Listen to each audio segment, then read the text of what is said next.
E aí, como é que você está? Tudo bem com você? Mais uma semana e nós aqui juntos de novo. Que bom que você está aqui. Antes de entrarmos no assunto, faz uma busca pelo meu nome, Júnior Prato, ou Ministério Adriana Júnior Prato, e se inscreva em nossas redes sociais. Tem algumas redes que eu coloco um resumo do vídeo. E se você assistir somente o resumo, você vai perder a riqueza do conteúdo. Por isso, se inscreve nas minhas redes e dá uma olhada se o vídeo está resumido ou se ele está completo, para você entender o conteúdo total da mensagem, tá bom? Mas entrando no assunto do vídeo de hoje, você sabe a verdade sobre a Arca de Noé e, consequentemente, o dilúvio? Será que essa história não é uma história de criança, não? Será que não é mentira inventada pelas pessoas lá no passado e agora chegou até os nossos dias como uma verdade? Será que não foi uma forte inundação que aconteceu em algum lugar e que matou muitas pessoas e animais? E essa história vem sendo aumentada, dizendo que o mundo inteiro foi afogado pelas águas do dilúvio? Como assim o mundo ficou submerso? Como assim um barco salvou uma família inteira da morte? Como assim? Abra sua Bíblia ou ligue a sua Bíblia em Mateus 24, 37 e vamos ver o que a palavra de Deus diz. E como foi nos dias de Noé, assim será também a vinda do Filho do Homem. Porquanto assim como nos dias anteriores ao dilúvio comiam, bebiam, casavam e davam-se em casamento até o dia em que Noé entrou na arca e não o perceberam. Até que veio o dilúvio e os levou a todos. Assim será também na vinda de Jesus. A não ser que Jesus estivesse mentindo, coisa que eu duvido, o dilúvio aconteceu mesmo. O próprio Cristo, em Mateus 24, 37, diz que o dilúvio aconteceu. Muitas pessoas, principalmente os céticos e os cientistas, não acreditam que um dia aconteceu um dilúvio que acabou com a vida na Terra. Muitas pessoas que não acreditam na Bíblia precisam de evidências para acreditarem. Simplesmente a palavra de Cristo não é suficiente. Muitos de nós temos sido ensinados que tudo o que nós vemos, como por exemplo a erosão, o vento, fluxo de água, os cânions, os Himalaias, as bacias oceânicas, foram formadas gradualmente durante longos períodos de tempo e há milhões de anos atrás. Outra coisa é a história do dilúvio, que parece ser uma história de criança. Geralmente, a imagem que aparece na arca de Noé são aquelas imagens de uma arca pequena e limitada, com cabeças de girafas saindo do topo da arca. É difícil de acreditar, até porque nós aprendemos através da mídia e dos estudos, inclusive na nossa escola, de que as coisas aconteceram gradualmente há milhões de anos atrás. E a história de criança, que vem sendo retratada através da Arca de Noé, também não ajuda a gente a acreditar. Mas eu quero dizer uma coisa para você. A Arca de Noé era real. Ela não era limitada como nós pensamos. Se nós transformarmos a escala de medidas de côvados para metros, e côvados é a escala de medida que a Bíblia dá para a arca media 155 metros de comprimento por 51 metros de largura e 16 metros de altura aproximadamente. Durante o dilúvio, as águas cobriram a terra por inteiro e as águas não vieram somente de cima, saíram de baixo para cima também. A Bíblia diz em Gênesis, no capítulo 7, no versículo 11, na última parte, se romperam todas as fontes do grande abismo e as janelas do céu se abriram. Em outras versões, a Bíblia diz, se romperam as fontes do grande mar e as janelas do céu se abriram. O dilúvio transformou a paisagem, derrubou camadas sobre camadas de sedimentos e formou a maioria dos fósseis que nós estamos escavando hoje. A Terra nos mostra evidências não de uma mudança gradual em bilhões de anos, como nós aprendemos, mas de um evento cataclísmico que transformou completamente o mundo em instantes e deixou um incrível testemunho do poder do nosso Criador. Há evidências geológicas disso. Há evidências também, segundo a palavra de Deus, que esses fósseis que escavamos hoje podem ser dos dinossauros. Esses animais gigantes que tanto temos curiosidade em estudá-los. A Bíblia diz assim em Gênesis 6, no verso 4, havia gigantes na terra naquele tempo. E também depois, quando os filhos de Deus tiveram relações com as filhas dos homens, e estas lhes deram filhos e filhas. Estes gigantes foram os heróis dos tempos antigos, homens famosos. A Bíblia diz isso. Se os homens eram gigantes, imaginem os animais. Com certeza os dinossauros viveram naquela época. Agora deixa eu te dar uma informação que você vai ficar de boca aberta. Muitos destes grandes animais não foram criados por Deus, como todos pensam. Muitos desses grandes animais foram experimentos feitos por Satanás. Uma escritora americana chamada Ellen Goldwhite, em seu livro espiritual of Prophecy, volume 1, escrito em 1870, cita amalgamações entre homens e animais, desfigurando o homem feito à imagem de Deus, causando confusão por toda a parte. Um dos grandes motivos da destruição do planeta através do dilúvio. Mas isso é assunto para outro vídeo. Quem sabe eu ainda faço um vídeo desse. Outra coisa. Naquela época, os homens, além de serem gigantes, viviam muito. Existem registros de homens, como Matusalém, por exemplo, que viveram 969 anos. Noé, para vocês terem uma ideia, tinha 600 anos quando o dilúvio aconteceu. Deus limitou a idade dos seres humanos a 120 anos para que o mal e o pecado não durassem por muito tempo. Moisés, que escreveu o Gênesis, dá uma atenção muito maior ao evento do dilúvio do que a outros assuntos como a criação, a queda do homem, as tábuas da lei, a dispersão da humanidade quando suas línguas foram confundidas. E vocês sabem por quê?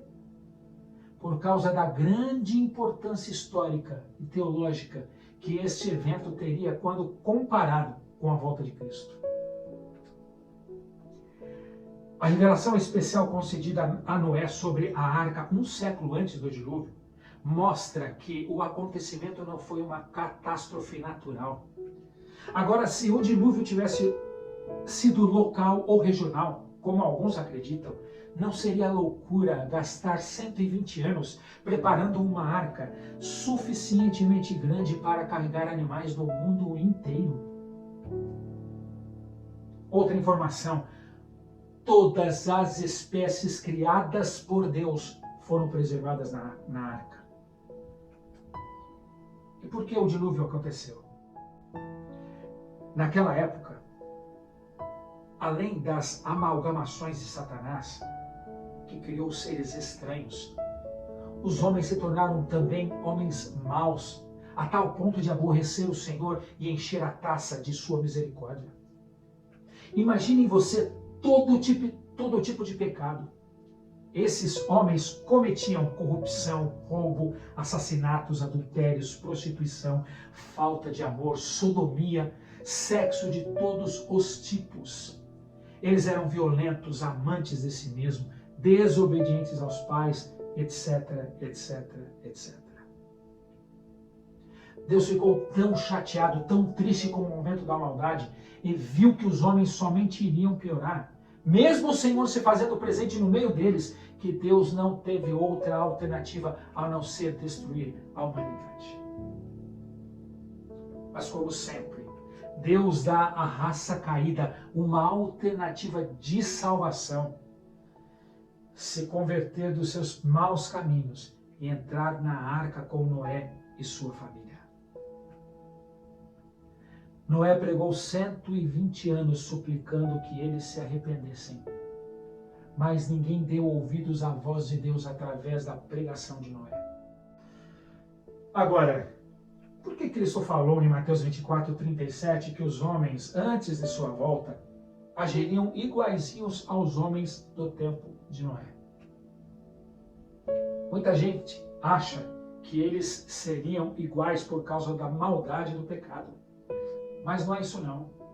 Maldade e pecado sempre existiram na história da humanidade, depois que o homem caiu, depois da queda do homem. Eles seriam iguaizinhos porque os homens da geração de Noé não perceberam. Não foi a chegada do dilúvio. Eles não perceberam que a porta da arca havia sido fechada e que havia passado a oportunidade de salvação. Os homens antes da volta de Cristo não perceberão a porta da arca, ou melhor dizendo, a porta da graça se fechando diante deles. O próprio Cristo disse que eles estarão envolvidos com os seus negócios, casando e dando-se em casamento, se divertindo, viajando, comprando, vendendo, e não perceberão que o tempo de salvação acabou para eles. Que triste cena será aquela? Essa semana, uma imagem dos afegãos se agarrando ao avião norte-americano rodou o mundo. Muitos afegãos que ajudaram as tropas norte-americanas e a embaixada americana foram colocados em aviões chamados de Arca e levados para outro lugar para fugirem do regime talibã, que havia dominado o país em menos de uma semana após a saída das tropas americanas do Afeganistão. Pessoas desesperadas se agarravam às rodas do avião para tentar fugir daquele país. Muitos despencaram quando o avião levantou voo e morreram. Eu fico pensando como será na volta de Cristo. Homens e mulheres desesperados se agarrando a prédios, carros, aviões, a coisas que supostamente podem lhes dar uma falsa segurança. Fico pensando no pouco caso pelas coisas de Cristo. Fico pensando nos deboches, nas ironias, nos bullings, na impiedade dos homens e mulheres que não quiseram saber das evidências destes eventos. Um aconteceu no passado e o outro está para acontecer em nossos dias. A diferença entre a geração de Noé e a nossa não existe. Ambos não irão perceber que a oportunidade passou e eles estarão perdidos. Ainda existe tempo. Seja diferente da multidão. Procure as evidências, conheça o Deus que quer te salvar e se arrependa dos seus maus caminhos, dos seus pecados. Lembre-se, o Senhor não demora a fazer o que prometeu como alguns pensam. Pelo contrário, Ele tem paciência com vocês, porque não quer que ninguém se perca, mas deseja que todos se arrependam dos seus pecados. Porém, o dia do Senhor chegará como um ladrão, quando menos se esperam. Naquele dia, os céus vão desaparecer com um barulho espantoso, e tudo que existe será queimado. A terra e tudo que existe nela vão sumir. Entre na arca. Ainda existe oportunidade de salvação hoje. Vamos orar? Senhor, nosso Deus e nosso Pai, nós agradecemos o Senhor pela sua misericórdia. Mas sabemos que a sua misericórdia, a taça da sua misericórdia, ela se encherá. E o Senhor vai voltar para buscar os seus filhos e destruir esse planeta como fez com o dilúvio, lá no passado. Por favor, nos dê discernimento para sabermos quando e o momento que nós temos que nos preparar para a sua volta. Que o Senhor possa nos mostrar que nós não sejamos pegos de surpresa como os homens lá no tempo de Noé, mas que nós tenhamos os nossos olhos abertos para as tuas coisas e para a tua volta, em nome de Jesus. Amém, Senhor. Que bom que você ficou comigo aqui até este momento do vídeo. Na próxima semana nós vamos falar de um assunto muito interessante. Ele vai fazer diferença na tua salvação. Pode ter certeza. É bom você não perder. Para isso você tem que se inscrever nas minhas redes. Não custa nada. Vai lá e se inscreve para você receber os vídeos e você ver e assistir as coisas sobre Deus, tá bom? Uma ótima semana para você. Fica com Deus. Um beijo enorme no seu coração. Tudo de bom para você. Tchau, tchau.